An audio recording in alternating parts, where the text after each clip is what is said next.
कहानी सच्चाई का इनाम। गांव में एक गरीब लकड़हारा रामू रहता था।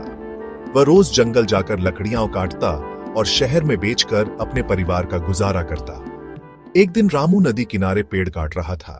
अचानक उसका कुल्हाड़ी हाथ से फिसल गई और सीधे नदी में गिर गई। वह बहुत दुखी हो गया क्योंकि वही उसकी रोजी रोटी का साधन थी। रामू बैठकर दुखी मन से भगवान से प्रार्थना करने लगा, हे भगवान, मेरी मदद करो, मेरी कुल्हाड़ी वापस दिला दो। तभी नदी से एक जल परी प्रकट हुई। मैं तुम्हारी मदद कर सकती हूँ। फिर वह नदी में गई और एक सोने की कुल्हाड़ी लेकर आई। उसने पूछा, क्या यह तुम्हारी कुल्हाड़ी है? रामू ने तुरंत कहा, नहीं, यह मेरी नहीं है। फिर जलपरी एक चांदी की कुल्हाड़ी लेकर आई और फिर पूछा, क्या यह तुम्हारी है?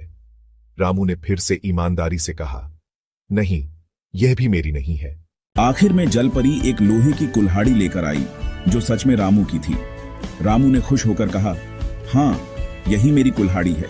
जलपरी रामू की ईमानदारी से बहुत प्रसन्न हुई। उसने रामू को उसकी लोहे की कुल्हाड़ी के साथ साथ सोने और चांदी की कुल्हाड़ियां भी इनाम में दे दी। रामू बहुत खुश हुआ और धन्यवाद कहकर घर चला गया। गांव के लोग उसकी ईमानदारी से बहुत प्रभावित हुए। सीख: ईमानदारी सबसे अच्छी नीति है। सच्चाई चाहे थोड़ी कठिन लगे, पर अंत में उसका फल मीठा होता है।